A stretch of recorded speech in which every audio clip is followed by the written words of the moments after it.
चौबीसी में बहुत सारा तत्व ज्ञान भरा पड़ा है। इसकी रचना अगर से कुछ हो तब फिर जयाचार्य जी ने ये वाली चौबीसी की रचना की, जो मात्र 9 दिन में पूरी हुई है। भाद्रव शुक्ला दशमी को उन्होंने स्टार्ट की और आषाढ़ कृष्णा चतुर्थी को इसकी रचना कंप्लीट हो गई थी। तो ऐसे 9 दिन के पीरियड में ये 24 ढाले और इनके दोहे रचित किए गए हैं। उसमें हम लोगों को बहुत सारी तीर्थंकरों के बारे में पता चलेगा, कौन से तीर्थंकर का क्या वर्ण था, कौन से तीर्थंकर ने कब दीक्षा ली, कौन से तीर्थंकर ने कैसे दीक्षा ली, उनकी हाइट कितनी होती थी, अवगाहना कितनी होती थी, किनके अनशन आया नहीं आया, जितना भी उसमें बताया हुआ है दोहों में वो हमको पता चलेगा।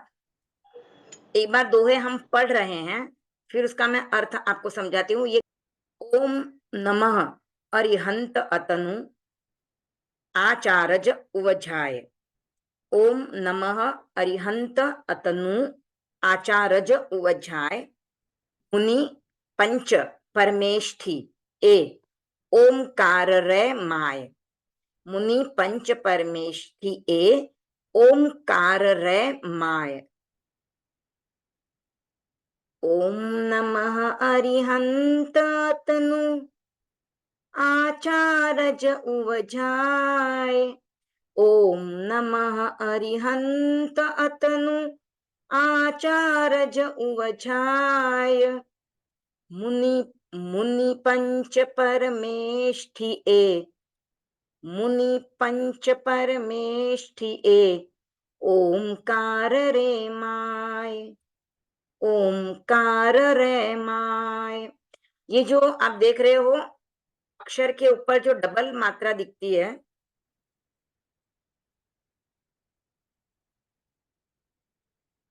डबल मात्रा दिख रही है, जैसे ये र के ऊपर डबल लाइन दिख रही है, ये ऐ की मात्रा होती है।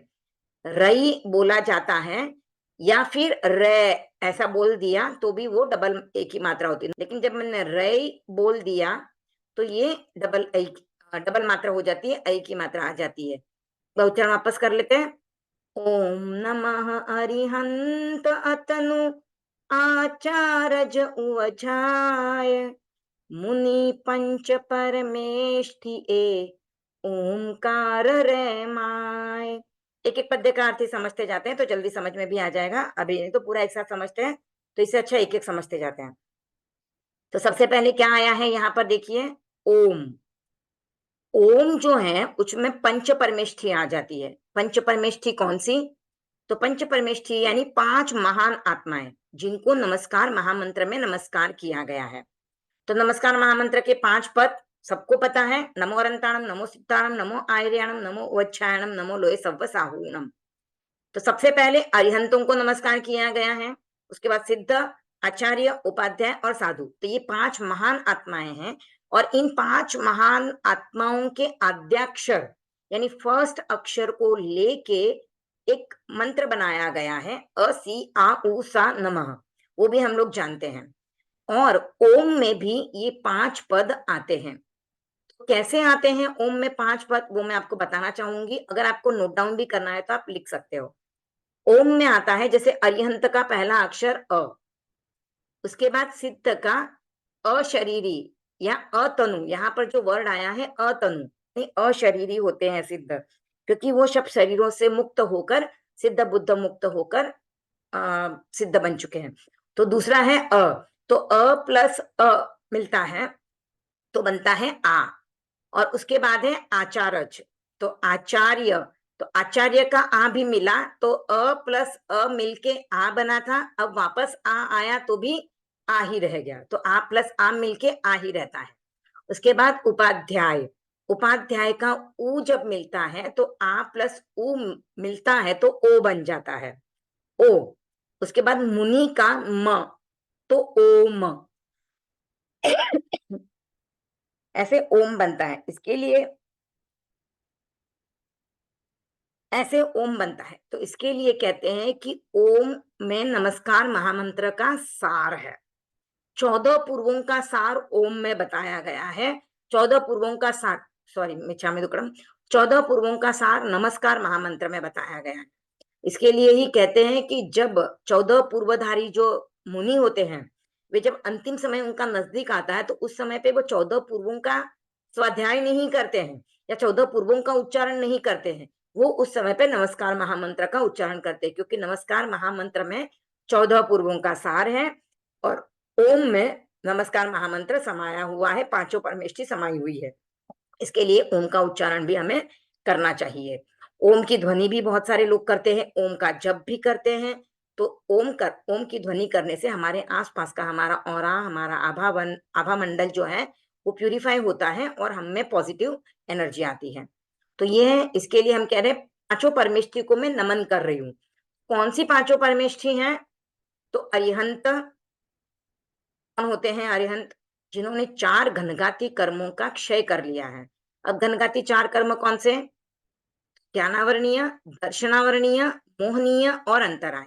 ये 4 कर्मों का क्षय हो जाता है तो वे केवल ज्ञान प्राप्त कर लेते हैं और 4 तीर्थ की स्थापना करते हैं। 4 तीर्थ कौन से? साधु, साध्वी, श्रावक और श्राविका। ये 4 तीर्थ की स्थापना करने के बाद वे अरिहंत कहलाते हैं, तीर्थंकर कहलाते हैं। तो इसीलिए पहला पद है नमो अरिहंताणम, नमो अरहंताणम। दूसरा है अतनु। अतनु यानी अतनु यानी ठीक है, जो अरिहंत तीर्थंकर हो जाते हैं, उसके बाद अतनु, तनु यानी शरीर जिनके नहीं है तो सिद्ध। उसके बाद आचार्य यानी आचार्य, तो तेरापंथ धर्म संघ में एक ही आचार्य है, आचार्य महाश्रमण जी। अब जो जिस परंपरा को मानता है उनके वो आचार्य इस पद में आ जाते हैं। उसके बाद उपाध्याय यानी उपाध्याय, तो हम तेरापंथ परंपरा को मानते हैं तो तेरापंथ परंपरा में आचार्य और उपाध्याय एक ही है। हमारे धर्म संघ में उपाध्याय अलग से कोई नहीं है। तो जो, जो जिस परंपरा को मानते हो उस परंपरा के जो उपाध्याय हो उनको वे पद से वंदना करेंगे। उसके बाद मुनि यानी साधु, पंच परमेष्ठी, 5 परमेष्ठी ओमकार रे माय, तो ओम के अंदर है, इसके लिए ये पद्य जो है, दोहा जो लिखे गए हैं वो ओम से शुरू हो रहे हैं। सेकंड पद्य पढ़ेंगे। बलि प्रणमु गुणवंत गुरु भिक्खु भरत मझार। बलि प्रणमु गुणवंत गुरु भिक्खु भरत मझार।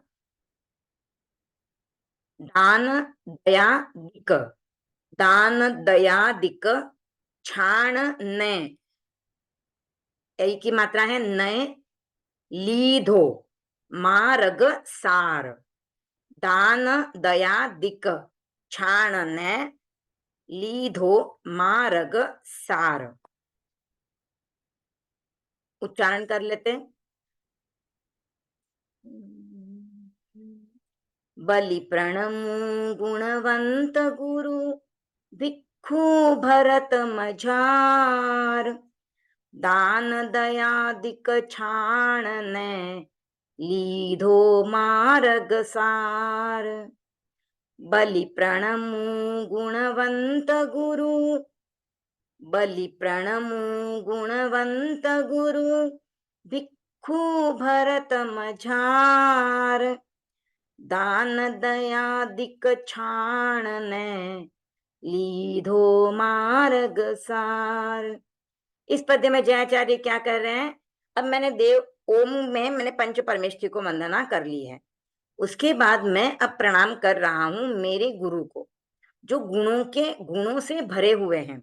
तो मैं प्रणाम कर रहा हूं गुणवंत गुरु को। तो कौन से हैं सबसे पहले गुरु? जो भिक्षु स्वामी, तो भिक्खु। भरत क्षेत्र में जो मेरे पहले गुरु हुए वो है भिक्षु स्वामी। तो उन्होंने क्या किया?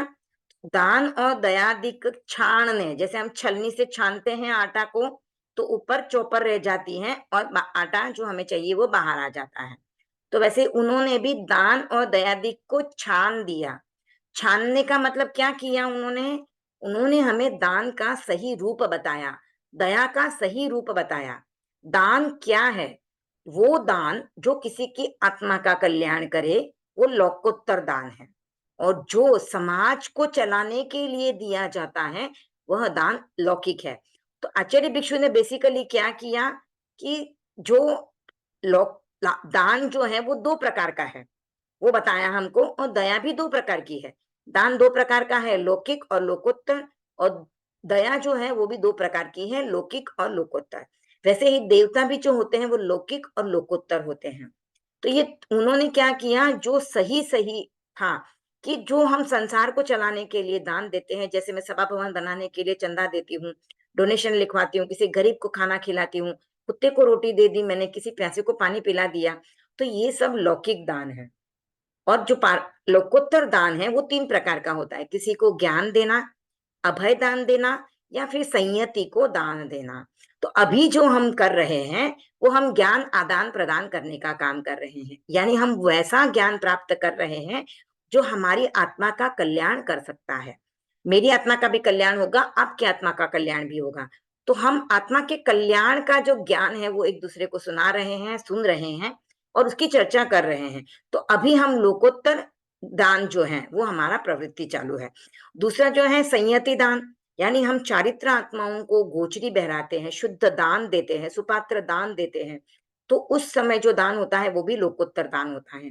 और तीसरा दान होता है अभय दान, यानी हम 6 काय के जो जीव हैं उनको अभय देते हैं, यानी उनको हमारी तरफ से हम बेफिक्र कर देते, जाओ अब तुम्हें मेरी ओर से चिंता नहीं है, मैं तुम्हें अब तुम्हारा मैं प्रयोग नहीं करूंगी। तो ये हम कब करते हैं, जब हम त्याग करते हैं, जब हम उपवास करते हैं। जैसे हम 1-1 घंटे का त्याग करें, तो हमने त्याग किया, 1 घंटे तक मैं चारों आहार पानी का त्याग करती हूँ। तो उसमें क्या होता है, 6 काय के जीवों को मैं अभय दान देती हूँ। मैं ना मैं पानी पीऊंगी, ना मैं सब्जी सुधारूंगी, ना मैं फ्रूट्स खाऊंगी, तो मैं कुछ भी नहीं करूंगी। तो ये 6 काय के जीवों का अभय दान मिल जाता है। तो इस तरह से हम अभय दान देते हैं जीवों को, तो वो है लोकोत्तर दान। और दया भी दो प्रकार की है, लौकिक दया और लोकोत्तर दया। लौकिक दया यानी वैसी दया जिसमें हम जीवों को बचाने के बारे में सोचते हैं। जैसे पानी नहीं गिराना है, तो पानी नहीं गिराना है, पानी में जीव है, इसके लिए मैं पानी नहीं गिराती हूँ। तो ये हो गई लौकिक दया। लेकिन अगर मैं जीवों के प्रति करुणा ला के मैं ऐसा त्याग करती हूँ कि मैं कच्चा पानी प्रयोग में नहीं लाऊंगी, तो मैंने त्याग कर लिया। तो इसमें क्या हुआ, ऐसे मैंने पानी नहीं गिराया, ऐसे ही मैंने नहीं पानी गिराया, तो उसमें मेरी आत्मा का क्या कल्याण हुआ। लेकिन मैंने जब त्याग किया तब मेरी आत्मा का कल्याण हुआ। ऐसे मैं जीवों पे दया लाती हूँ, करुणा लाती हूँ, तो वे मेरी लौकिक दया हो जाती है और अकाम निर्जरा होती है। यानी मैं जो काम नहीं कर रही हूँ उसकी वजह से मुझे जितना पाप कर्म लगने वाला है वो थोड़ा कम लगेगा। लेकिन जब मैं त्याग कर लेती हूँ तो फिर उसका जो पाप लगने का या अशुभ कर्म बंधने का जो है वो और भी कम हो जाएगा। बहुत कम मुझे पाप लगेगा क्योंकि मैंने त्याग कर लिया है। तो हमारे तेरा पंथ की पहचान के 5 बिंदु में से एक बिंदु है त्याग धर्म है, भोग अधर्म है। तो आप जितना जितना त्याग करोगे वो धर्म होगा और वो आपको मोक्ष की ओर लेके जाएगा। तो हम जब दया करते हैं तो हमको उस दया में ये देखना है कि ये दया करने से मेरी आत्मा का या सामने वाले की आत्मा का क्या कल्याण हो रहा है। अगर मेरे दया करने से आत्मा का कल्याण किसी का नहीं हो रहा है तो वो लौकिक दया है। अगर आत्मा का कल्याण हो रहा है तो फिर वह लोकोत्तर दया है। तो ये हमको ध्यान रखना है। तो इसके लिए दया दया तो सभी लोग करते हैं। जैसे हम लोग सुनते हैं ना, दया पालो, गाय को दान, गाय को चारा खिलाओ, भूखों को खाना खिलाओ, गरीबों को कपड़े दान करो, डोनेशन दो। जैसे कहीं पे फ्लड आ गया, कहीं पे भूकंप आ गया तो हमें पैसा लिखाने के लिए बोलते हैं, तो दान करो, दया करो, इस तरह से बोलते हैं, लोगों पे दया करो, उनको दान करो। लेकिन ये देखना है कि ये दान देने से हमारी आत्मा का कल्याण क्या हुआ। ये दान हमने दिया तो लौकिक प्रवृत्ति चलाने के लिए हमको देना ही है और देना भी चाहिए, क्योंकि हम संसार में रहते हैं, समाज में रहते हैं, समाज से इतना कुछ लेते हैं, तो समाज को देने का भी हमारा फर्ज होता है। लेकिन ये दान देते समय आपको ये ध्यान रखना है कि जब मैंने लौकिक दान दिया तो मेरी दृष्टि शुद्ध हो, मेरी जो थिंकिंग है वो राइट वे में जाए कि ये लौकिक दान था, ये मेरी आत्मा का कल्याण करने वाला दान नहीं है। तो मैं इसे धर्म नहीं कहती हूँ। तो आप बोलोगे व्यवहार में तो हम सब चीजों को धर्म कहते हैं, माँ बाप की सेवा करना भी धर्म है, बच्चों को बड़ा करना भी धर्म है। तो ये धर्म नहीं कहेंगे तो लोग कोई करेगा नहीं, इसलिए कहा जाता है। लेकिन धर्म शब्द के बहुत सारे अर्थ हैं तो धर्म शब्द का एक अर्थ है कर्तव्य, दूसरा अर्थ है व्यवहार और तीसरा अर्थ है जिससे आत्मा का कल्याण होता है। तो उसमें से जब हम हमारे माता पिता की सेवा करते हैं, बच्चों का लालन पालन करते हैं, तो ये हमारा कर्तव्य है। जब हम कहीं पे किसी का, जैसे हमने सभा भवन का हमको लिखाना है तो हम डोनेशन लिखाते हैं, हमारे घर पे कोई मेहमान आए उनको खाना खिलाते हैं, तो ये हमारा व्यवहार है, तो उसे भी हम धर्म कह देते हैं। लेकिन धर्म जो है आत्मा का कल्याण करने वाला, वो धर्म आचार्य श्री तुलसी ने जैन सिद्धांत दीपिका में परिभाषा दी है, आत्मशुद्धि साधनम धर्म।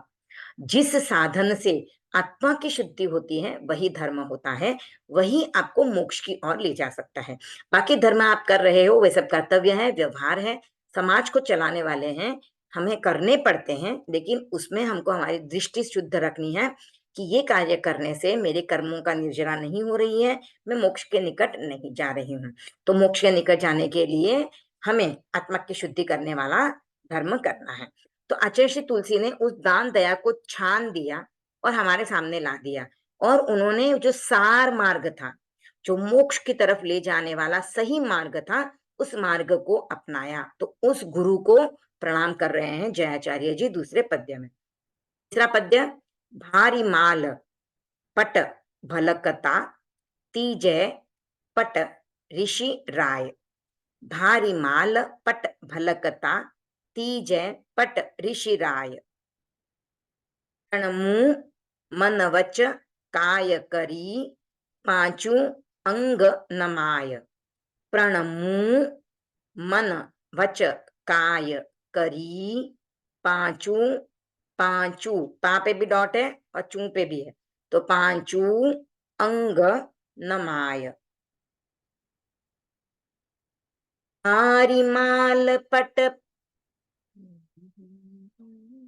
भारी माल पट भलकता, भारी माल पट भलकता तीजे पट ऋषि राय। प्रणमु मन वच काय करी पांचू अंग नमाय। भारी माल पट भलकता तीजे पट ऋषि राय। प्रणमु मन वच काय करी पांचू अंग नमाय।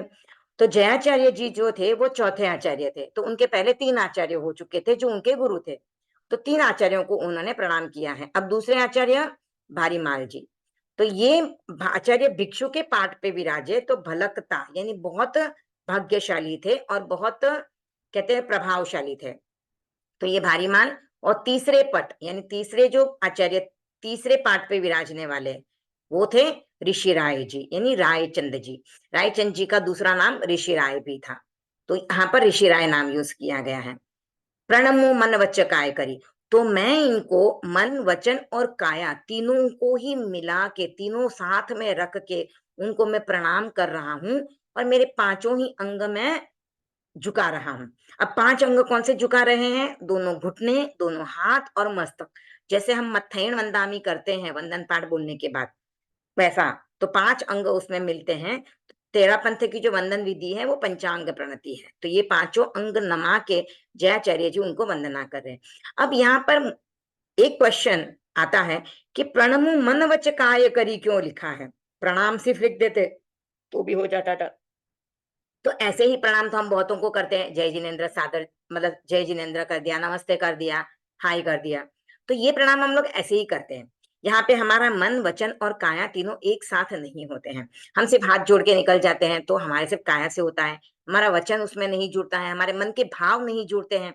तो जहां पर हमारे तीनों ही अंग जुड़ते हैं, ये तीनों ही प्रवृत्तियां, हम कोई भी प्रवृत्ति करते 3 तरह से करते हैं, मन वचन और काया।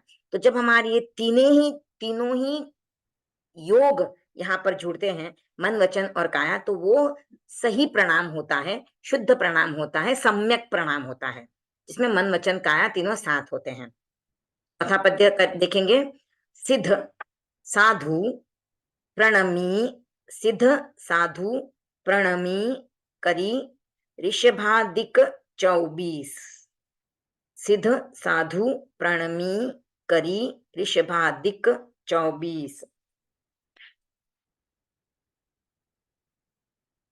स्तवना करूं प्रमोद धरी जय जश कर जगदीश। स्तवना करूं प्रमोद धरी जय जश कर जगदीश। यहाँ पे जयाचार्य जी कह रहे हैं, एक बार गा लेते हैं। सिद्ध साधु प्रणमी करी ऋषभादिक 24। सिद्ध साधु प्रणमी करी ऋषभादिक 24। स्तवना करूं प्रमोद धरी जय जश कर जगदीश। स्तवना करूं प्रमोद धरी जय जश कर जगदीश। यहाँ पर जयाचार्य जी क्या कह रहे हैं कि मैंने सिद्धों को प्रणाम कर लिया, साधु को भी प्रणाम कर लिया। अब यहाँ पे दो ही नाम क्यों लिए, सिद्ध और साधु? क्योंकि नमस्कार महामंत्र में ऐसे तो हम देखते हैं तो 5 पद दिखाई देते हैं, लेकिन अगर उसको शॉर्ट करने जाए तो 2 ही पद बनते हैं। एक होता है साधु का पद और दूसरा होता है सिद्धों का पद। तो पांचों ही पदों में जो भी सिद्ध बने हैं या जो भी 5 पद है वो पहले साधु तो बनते ही हैं, तो साधु बनेंगे उसके बाद वो सिद्ध होंगे। अरिहंत भी पहले सिद्ध साधु बनते हैं और फिर अरिहंत बन के सिद्ध होते हैं। तो इसके लिए अगर 2 कैटेगरी करें तो सिद्ध और साधु बनती है। तो सिद्ध जो है 8 कर्मों से मुक्त हो गए, अरिहंत भी साधु होते हैं, क्योंकि जिस समय अरिहंत वे होते हैं उस समय पे वो साधु होते हैं और केवल ज्ञान प्राप्त किया हुआ होता है। आचार्य, उपाध्याय और साधु, ये तो तीनों ऑलरेडी साधु है। तो अगर 2 ही पार्ट में बांटे तो सिद्ध और साधु, तो उनको तो मैंने प्रणाम कर दिया है।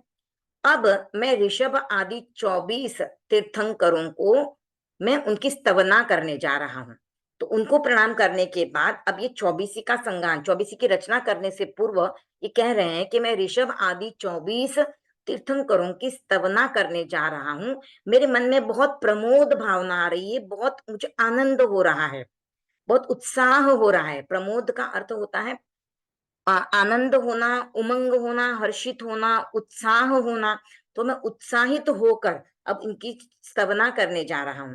और जय जश, ये जय जश जो है जयाचार्य जी, कोई बहुत सारे जो राइटर्स होते हैं वो कोई अपनी कृति लिखते हैं तो उसमें अपना एक अलग नाम रखते हैं। तो जयाचार्य जी अपनी जितनी भी रचनाएं, जयाचार्य जी भी अपनी जितनी भी रचनाएं होती थी उसमें अपना नाम जयाचार्य नहीं लिखते थे, जय जश ऐसा लिखते थे वो।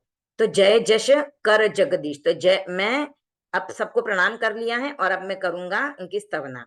ये जगदीश का अर्थ होता है जगत के ईश, यानी जगत के ईश्वर। तो जो सिद्ध भगवान है या अरिहंत भगवान है या 5 परमेष्ठी उनको नमस्कार कर रहे हैं। तो जगत के ये जो ऋषभ आदि 24 जो है जगत के ईश्वर थे, तो इनकी मैं अब स्तुति करने जा रहा हूं।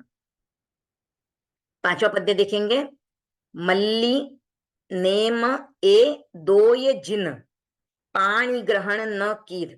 अब 4 तक तो उन्होंने बताया कि मैं वंदना कर रहा हूं, अब मैं ये कर रहा हूं, मैंने तीनों मेरे आचार्य उनको वंदना कर ली है, 5 अंगनमा दी है। अब आगे सभी तीर्थंकरों का एक कलेक्टिवली बता रहे हैं। तो ये 5वां पद्य से शुरुआत हो जाएगी कि किस किस तीर्थंकर ने क्या क्या किया और कैसे किया था। तो एक जैसे हम लोग बाइफर्केशन करते हैं ना, इन्होंने ऐसे किया, इतने तीर्थंकरों ने ये किया, वैसे अब यहाँ पे आने वाला है।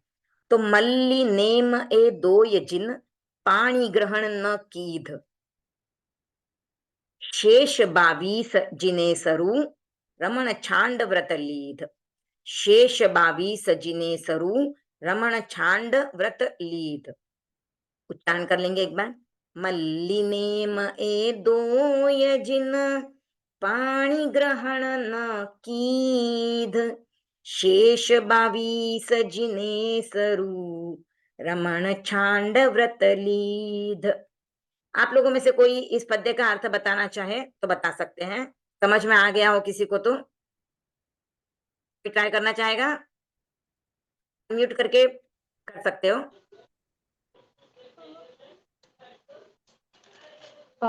दो तीर्थंकर मल्लीनाथ और नेमिनाथ ने पानी भी ग्रहण नहीं किया और बाकी शेष 22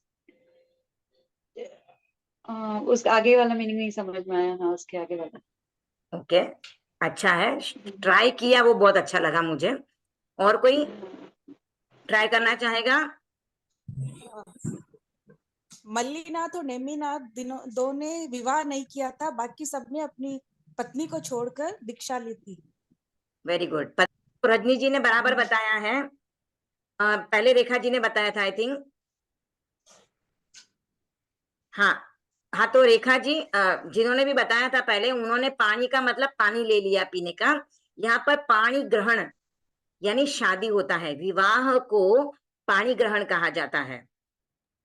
देखिए जब ओके, हम हाँ मतलब हाँ, जब हम हथलेवा जोड़ते हैं ना, तो देखिए उसके ऊपर से पानी छोड़ते हैं हम लोग, छोड़ते हैं तभी। हाँ सबको हाँ पता है ये रिचुअल जो होती है हमारी। तो हम हाँ पानी को साक्षी मानकर दो परिवार जुड़ते हैं। दो लड़का और लड़की की शादी तो होती है, लेकिन दो परिवार जुड़ते हैं। तो ये इसको पहले विवाह प्रथा को पाणी ग्रहण कहा जाता था। अब तो मैरिज हो गया है, इसके लिए उसका डिवोर्स भी जल्दी हो जाता है। तो प्राणी ग्रहण जो कहा जाता है, तो पाणी ग्रहण, तो यहाँ पे बताया गया मल्लीनाथ और अरिष्ट नेमी। नेम, यहाँ पर आपको नमी और नेम ये नाम भी मिलेंगे। तो नमी यानी अरिष्ट नेम यानी अरिष्ट नेमी है, और नमीनाथ अगर आता है तो नमीनाथ 21वें तीर्थंकर है। तो नेम और नमी ये दो नाम मिलेंगे। तो ये दोनों में ये ध्यान रखिएगा, जब नमी होता है तो 21वें तीर्थंकर होते हैं, और नेम या नेमी आता है तो 22वें तीर्थंकर है। तो मल्लीनाथ और नेमिनाथ ये दोनों ने शादी नहीं की थी, दोनों ही कुंवारे अवस्था में दीक्षित हुए थे। नेमिनाथ जी की तो मतलब सगाई हुई थी और तोरण से फिर गए थे, और मल्लीनाथ जी तो कुंवारी अवस्था में ही दीक्षा ले लिए था, मतलब सगाई वगैरह नहीं हुई थी। और बाकी जो 22 जिनेश्वर थे, रमण छांड यानी रमण यानी पत्नी, तो रमण छांड व्रत लीध, तो इन्होंने अपनी पत्नी को छोड़ के फिर दीक्षा ग्रहण की थी। नेक्स्ट छठा पद्य का उच्चारण देखते हैं। वासुपूज्य मल्ली नेम जिन पार्श्व अनय वर्धमान। वासुपूज्य मल्ली नेम जिन पार्श्व अनय वर्धमान। कुमर पदे अरु प्रथम वय धार्यो चरण निधान। कुमर पदे अरु प्रथम वय धार्यो चरण निधान। वासुपूज्य मल्ली नेम जिन, वासुपूज्य मल्ली नेम जिन पार्श्व अनय वर्धमान। कुमर पदे अरु प्रथम वय धार्यो चरण निधान। यहाँ पर जयाचार्य जी कह रहे हैं कितने 5 तीर्थंकर के नाम दिखाई दे रहे हैं। वासुपूज्य, मल्लीनाथ, नेमिनाथ, पार्श्व और वर्धमान, ये 5 तीर्थंकर हैं। इन्होंने कुमार अवस्था में, या फिर कहेंगे तो हमारे जीवन का जो पहला वय, प्रथम वय जिसको कहते हैं, तो जीवन के अगर हम 3 या 4 पाठ करते हैं, जैसे 4 आश्रम बताते हैं, ब्रह्मचर्याश्रम, गृहस्थाश्रम, वानप्रस्थाश्रम और संन्यासाश्रम, या फिर जीवन के 3 पार्ट करते हैं, तो उसमें प्रथम वय, मध्यम वय और अंतिम वय। तो प्रथम वय जो होती है, उस प्रथम वय में या कुमार अवस्था में इन्होंने पांचों ने दीक्षा ग्रहण की थी। धार्यो चरण निधान, वासुपूज्य मल्ली, नेमिनाथ, पार्श्व और वर्धमान। नेक्स्ट 7वां पद्य। छत्रपति उगणी सजिन व्रत तीजी वयसार। ये छठे पद्य में देखिए 5 तीर्थंकरों ने कुमार अवस्था में या प्रथम वय में दीक्षा ग्रहण की। तो बाकी के बच्चे कितने तीर्थंकर? 19 तीर्थंकर। तो उन 19 तीर्थंकरों ने प्रथम वय में दीक्षा नहीं ग्रहण की, या तो अंतिम वय में ली होगी, या और उनका जो उस समय का जो क्रम होगा उस समय पे उन्होंने दीक्षा ली हुई है। जैसे भगवान पार्श्वनाथ का हमको पता है अंतिम वय में उन्होंने दीक्षा ली। 83 लाख पूर्व तक उन्होंने 83 लाख पूर्व वर्ष तक राज्य किया। उसके बाद अंतिम 1 लाख पूर्व जब आयुष्य बचा था, तो उस समय पे उन्होंने दीक्षा ली थी और फिर उनको केवल ज्ञान प्राप्त हुआ था। तो 5 तीर्थंकरों ने प्रथम वय में दीक्षा ली, और बाकी के 19 तीर्थंकर थे, उन्होंने अंतिम वय में दीक्षा ली थी। 7वां पद्य। छत्रपति उगणीस जिन व्रत तीजी वय सार। छत्रपति उगणीस जिन व्रत तीजी वय सार। उत्कृष्ट आयु जिह समय, उत्कृष्ट आयु जिह समय तसु तृण भाग विचार, उत्कृष्ट आयु जिह समय तसु तृण भाग विचार। छत्रपति उगणी सजिन व्रतती जीवय सार, उत्कृष्ट आयु जिह समय तसु तृण भाग विचार। यहाँ पर क्या कह रहे हैं जयाचार्य जी? छत्रपति उगणीस जिन यानी 19 तीर्थंकर जो थे वे राजा थे। छत्रपति यानी क्षत्रिय 19 तीर्थंकर थे, उन्होंने तीसरी वय में दीक्षा ली, जो मैंने लास्ट पद्य में आपको बता दिया, जो अगले पद्य में आया है कि 5 तीर्थंकरों ने तो प्रथम वय यानी कुमार अवस्था में दीक्षा ली थी, और 19 जो तीर्थंकर थे उन्होंने तीसरी वय में दीक्षा ली। अब ये तीसरी वय कैसे समझ में आएगा, कौन सी होगी किस तीर्थंकरी की? तो उसकी अगली लाइन में उन्होंने बताया है कि उत्कृष्ट आयु जिह समय, उस समय पे जो उत्कृष्ट आयु थी, जैसे भगवान ऋषभ के समय पे उत्कृष्ट आयु थी 84 लाख पूर्व, तो उसके 3 भाग करो तो तीसरे भाग में उन्होंने दीक्षा ली। तो ये उत्कृष्ट आयु उस समय की, जैसे दूसरे तीर्थंकर के समय पे जो भी उत्कृष्ट आयु होगी, तीसरे के समय पे, 14वें के समय पे, तो उस समय पे जो उत्कृष्ट आयु गिनी जाती थी उस आयुष्य का 3 भाग करो तो तीसरे भाग में उन्होंने दीक्षा ली। अब तीसरे भाग में दीक्षा ली, इसका मतलब तीसरा भाग शुरू होते ही नहीं, तीसरे भाग में कभी भी उन्होंने दीक्षा ली हो सकती है। तो तसु तृण भाग विचार, तो ऐसे हमको 3 भाग समझने हैं। 8वां पद्य, वीर समय उत्कृष्ट स्थिति वर्ष सवासय जोय, वीर समय उत्कृष्ट स्थिति वर्ष सवासय जोय, भाग 3 की जय तसु ए तीनों वय जोय, भाग 3 की जय तसु ए तीनों वय जोय, वीर समय उत्कृष्ट स्थिति वर्ष सवासय जोय, भाग 3 की जय तसु ए तीनों वय जोय। तो अब बता रहे हैं भगवान महावीर के समय पे, वीर समय यानी भगवान महावीर के समय पे उत्कृष्ट स्थिति क्या थी? तो 125 वर्ष 125 वर्ष जो है वो उत्कृष्ट स्थिति उस समय मानी जाती थी। तो इसीलिए अभी भगवान महावीर के समय पे 125 थी, अभी हम समझते हैं 100 तक बहुत कम लोग पहुंचते हैं, पर 100 की एक उत्कृष्ट आयु हम मानते हैं। हमारे धर्म संघ में, तेरापंथ धर्म संघ में साध्वी विद्यामा जी 106 वर्ष की हुई है। तो ये एक ही वो साध्वी जी ऐसी हैं जो वह किया है कि नॉर्मली 98, 99, 100, 102 ऐसे उम्र होती है।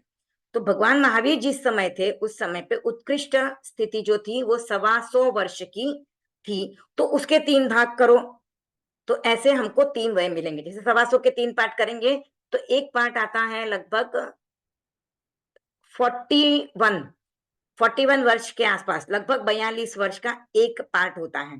तो बाकी तीर्थंकरों ने जो दीक्षा, बाकी लोगों ने जो दीक्षा ली, बाकी तीर्थंकरों ने दीक्षा ली होगी तो वो उस समय पे ली होगी। भगवान महावीर ने तो कुमार वय में ही ली, बाकी लोग जो दीक्षा लेते थे वो इस तरह से दीक्षा हो सकती है। तो ऐसे ये हमको 3 पार्ट समझाने के लिए ये यहाँ पर दोहे में बताया गया है कि वीर के समय में, महावीर के समय पे 125 वर्ष की उत्कृष्ट आयु होती थी, और उसके 3 भाग करो और फिर देखो कि 3 वय कैसे होती है। 9th वाला भी एक ले लेते हैं। इम सगले उत्कृष्ट स्थिति तृणभागे वय 3, क्योंकि ये तीनों पैराग्राफ जो है ना वो कनेक्टेड है, 7, 8 और 9। तो इसको अगर मैं 9 को छोड़ दूंगी तो थोड़ा करने के लिए आगे फिर वापस चलाना पड़ेगा। तो इसको हम लोग अभी ले रहे हैं। इम सगले उत्कृष्ट स्थिति तृणभागे वय 3, अंतिम वय उगणी सजिन धुरवय पंच सुचीन, अंतिम वय उगणी सजिन धुरवय पंच सुचीन, इम सगले उत्कृष्ट स्थिति तृणभागे वयतीन अंतिम वय उगणीस जिन धुरवय पंच सुचीन। तो मतलब सबका, जितने भी तीर्थंकर हैं, 24 तीर्थंकरों की हम बात कर रहे हैं यहाँ पर, तो 24 तीर्थंकरों की हमें इस तरह से उत्कृष्ट स्थिति जाननी है। जैसे भगवान महावीर के समय पे 125 वर्ष थी, भगवान ऋषभ के समय पे 84 लाख पूर्व थी, तो वैसे ही सब तीर्थंकरों के समय की उत्कृष्ट स्थिति हमको लेनी है। फिर उसके हमको 3 भाग करने हैं, तो हमें 3 वय मिल जाएंगी। तो ऐसे जो हमें 3 वय मिलेगी, उसमें अंतिम वय में 19 तीर्थंकरों ने दीक्षा ली थी, और बाकी का धुर वय यानी जो पहली प्रथम वय, उसमें 5 तीर्थंकरों ने दीक्षा ली थी।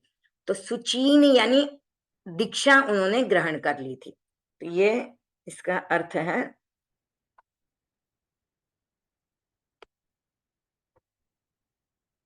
हाँ, तो 5 तीर्थंकरों ने ये पहली वय में दीक्षा ली थी। तो सुचीन यानी बहुत अच्छा काम किया था। जैसे हम कहते हैं ना, सुचिन्ना कम्मा फला, तो जो अच्छे कर्म होते हैं, तो ये अच्छा काम उन्होंने अपने जीवन के प्रथम वय में ही कर लिया था। हाँ, तो वो भी मैं सुन लेती हूँ। ऐसे करो, हाँ, वो भी राग राग में बोलो, राग को तोड़ो मत। राग आएगी ना तो फिर अशुद्धियां अपने आप कम हो जाएंगी। ठीक राग है। मेरे को भी ओके। नहीं आती है। तो बार बार सुनो। पहले क्या करो, पहले बार बार जैसे मैं आपको सजेस्ट करती हूँ, देखिए आपको सही लगे तो करना। आप किचन में काम करते हो ना, या फिर आप सामयिक लेके बैठे हो, तो वो वीडियो चला के छोड़ दो, किचन में भी चालू रखो, बार बार सुनो उसको, बार बार सुनते जाओ सुनते जाओ सुनते जाओ।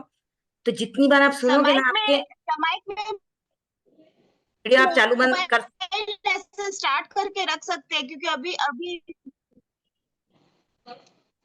चालू गुरुदेव ने बंद नहीं करना ना। चालू बंद कर सकते हो वीडियो। आप हाँ। प्रवचन सुनते हो या धर्म का रिलेटेड जो भी कर रहे हो ना, तो वो आप चालू बंद कर सकते हो।